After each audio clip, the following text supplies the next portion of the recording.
नमस्कार. 8 PM special report मध्ये आपलं स्वागत. मी प्रज्ञा आणि बुलेटिनच्या सुरुवातीलाच मोठी बातमी.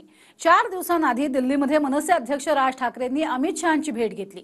त्यानंतर महाराष्ट्रात सुद्धा शिंदे फडणवीसांसोबत बैठक झाली.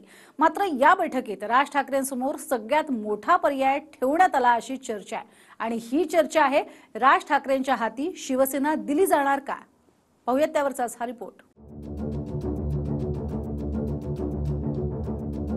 आधी अमित शहांसोबत दिल्लीमध्ये बैठक, नंतर मुख्यमंत्री शिंदे आणि फडणवीसांसोबत मुंबईमध्ये ताज लँड्स हॉटेलमध्ये चर्चा.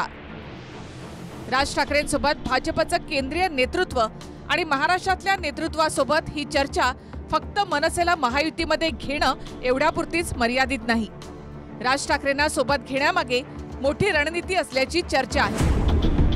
सध्याच्या राजकीय स्थितीनुसार भाजपनं राज ठाकरेंसमोर 3 पर्याय ठेवल्याचं कळतं. त्यातला पहिला पर्याय सगळ्यात मोठा आहे. मनसेचं शिंदेंच्या शिवसेनेमध्ये विलीनीकरण करून शिवसेनेचं नेतृत्वच राज ठाकरे यांनी करावं. म्हणजेच शिवसेनेची कमान राज ठाकरे यांच्याकडे द्यावी, अर्थात शिवसेनेचा अध्यक्ष राज ठाकरे यांनी व्हावं. एकनाथ शिंदेंच्या बंडानंतर शिवसेनेमध्ये फूट पडली. निवडणूक आयोगानं शिवसेना शिंदेंच्या हातात दिली. आता हीच शिवसेना राज ठाकरेंना सोबत घेऊन त्यांच्याच हाती देण्याचा प्रस्ताव ठेवण्यात आल्याची माहिती आहे. मात्र तुर्तास तात्काळ होकार देण्यास राज ठाकरेंनी नकार दिला असून सुरुवातीला इतर पर्यायांवर विचार करणार असल्याचं राज ठाकरे यांनी सांगितल्याची चर्चा आहे. विशेष म्हणजे शिंदेंच्या बंडानंतर सुद्धा राज ठाकरेंच्या नावाची चर्चा सुरू झाली होती.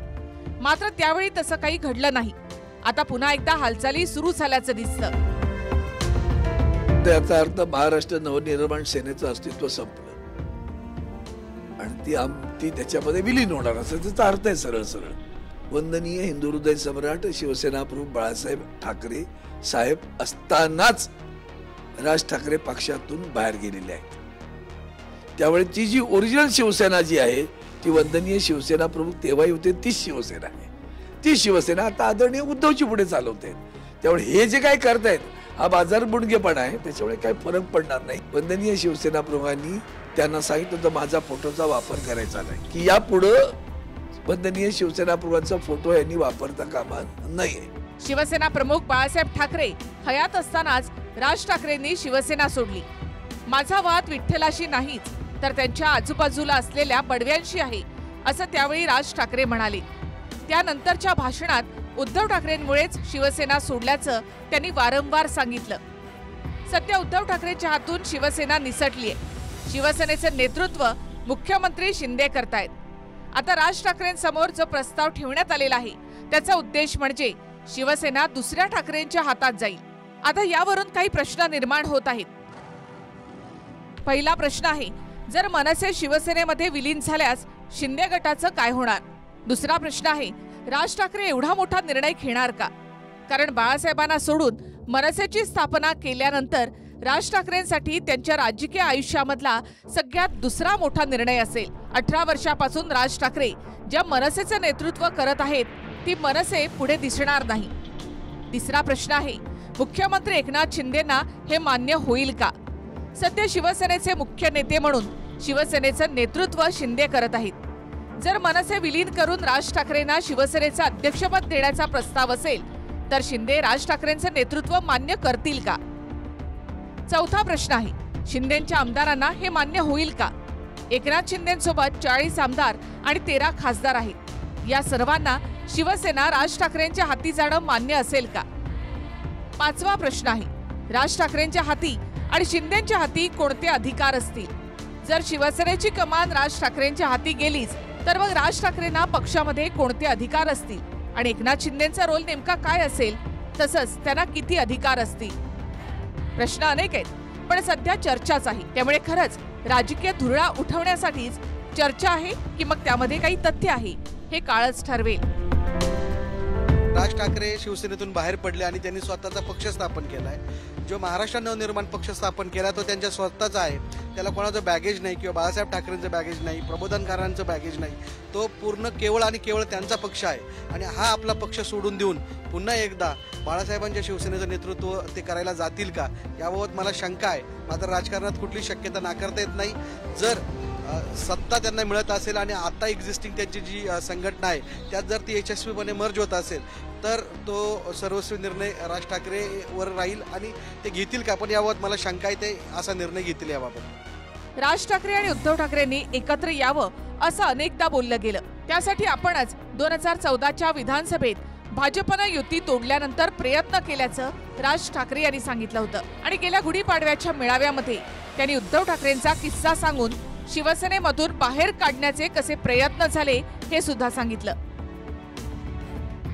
मी एके दिवशी उद्धवकडे गेलो आणि त्याला सांगितलं, म्हटलं गाडीत बस, आपल्याला बाहेर जायचं. कुठे जायचं? म्हटलं चल. इथून निघालो आम्ही आणि हॉटेल ओबेरॉयला गेलो. मी बसवलं समोर आणि त्याला विचारलं, म्हटलं बोल तुला काय हवंय?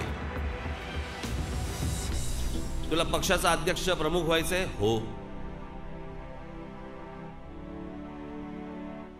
उद्या जर समजा सत्ता आली तर तुला मुख्यमंत्री व्हायचंय? हो. तुला जे व्हायचंय ते हो, मला फक्त सांग माझं काम काय. मी फक्त मला प्रचाराला फक्त बाहेर काढू नका तुम्ही.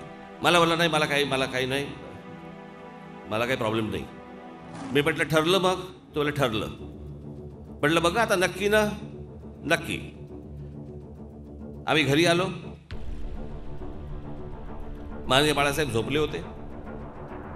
मी उठवलं त्यांना सांगितलं, म्हटलं सगळा प्रॉब्लेम मी आज सॉल्व्ह केला. मला बोलले काय झालं? मी म्हटलं मी उद्धवशी बोललो, म्हटलं ह्या सगळ्या गोष्टी झाल्या. मला बोलले खरंच झाल्या? म्हटलं खरंच झाल्या. सगळं आता मिटलं. मला अशी मिठी मारली. मला म्हणाले उद्धवला बोलव. मला सांगितलं हे बाहेर निघून गेले. या सगळ्या गोष्टी एवढ्यासाठी चालू होत्या की हे म्हणजे मी बाहेर कधी जातोय. भाजपकडून राज ठाकरेंसमोर दुसरा पर्याय आहे. मनसेनं महायुतीमध्ये यावं, त्यासाठी लोकसभेला 2 ते 3 जागा मनसेला सोडण्यात येतील.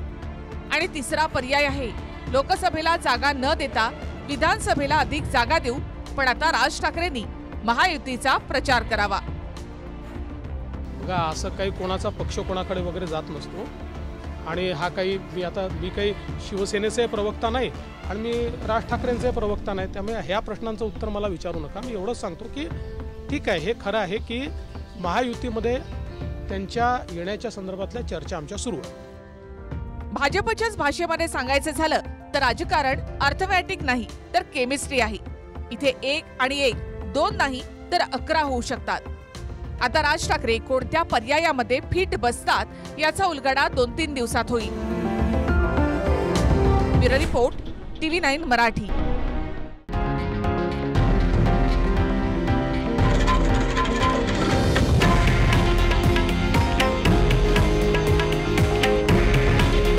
हे आहे देशातील नंबर 1 न्यूज नेटवर्क आणि आपण पाहत आहात TV9 मराठी.